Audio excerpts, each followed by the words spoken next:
ಬೆಳಗಾವಿ ಜಿಲ್ಲೆಯ ರಾಯಬಾಗ್ ತಾಲೂಕಿನ ಜೋಡಹಟ್ಟಿ ಗ್ರಾಮದಲ್ಲಿ ಬೆಲ್ಲ ತಯಾರಿಕಾ ಘಟಕದೊಂದರಲ್ಲಿ ಆಕಸ್ಮಿಕವಾಗಿ ಅಗ್ನಿ ಅವಘಡ ಸಂಭವಿಸಿದೆ. ಗ್ರಾಮದ ಅಶೋಕ್ ಪಾಟೀಲ್ ಅವರಿಗೆ ಸೇರಿದ ಬೆಲ್ಲದ ತಯಾರಿಕೆ ಘಟಕದಲ್ಲಿ ಬೆಂಕಿ ಕಾಣಿಸಿಕೊಂಡಿತ್ತು. ಬೆಲ್ಲ ತಯಾರಿಕೆಗೆ ಬಳಸಲಾಗುವ ಭಸ್ಮ ಬಣವಿ ಸಂಪೂರ್ಣವಾಗಿ ಸುಟ್ಟು ಭಸ್ಮವಾಗಿದೆ.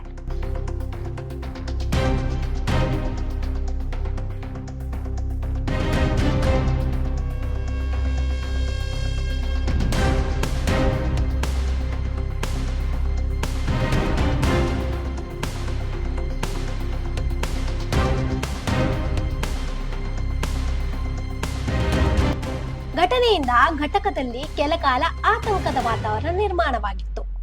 ಅಗ್ನಿ ಅವಘಡದ ಸುದ್ದಿ ತಿಳಿಯುತ್ತಿದ್ದಂತೆ ಅಗ್ನಿಶಾಮಕ ದಳದ ಸಿಬ್ಬಂದಿ ಸ್ಥಳಕ್ಕೆ ಧಾವಿಸಿ ಬೆಂಕಿ ನಂದಿಸುವ ಕಾರ್ಯ ಕೈಗೊಂಡರು.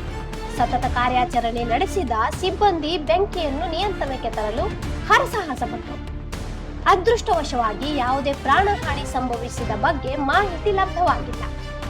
ಅಗ್ನಿ ಅವಘಡಕ್ಕೆ ನಿಖರ ಕಾರಣ ಇನ್ನಷ್ಟೇ ತಿಳಿದು ಬರಬೇಕಿದ್ದು, ಘಟನೆಯಿಂದ ಉಂಟಾದ ನಷ್ಟದ ಪ್ರಮಾಣದ ಕುರಿತು ಕೂಡ ಅಧಿಕೃತ ಮಾಹಿತಿ ಲಭ್ಯವಾಗಬೇಕಾಗಿದೆ. Sanju Bakude, voice of Raibag.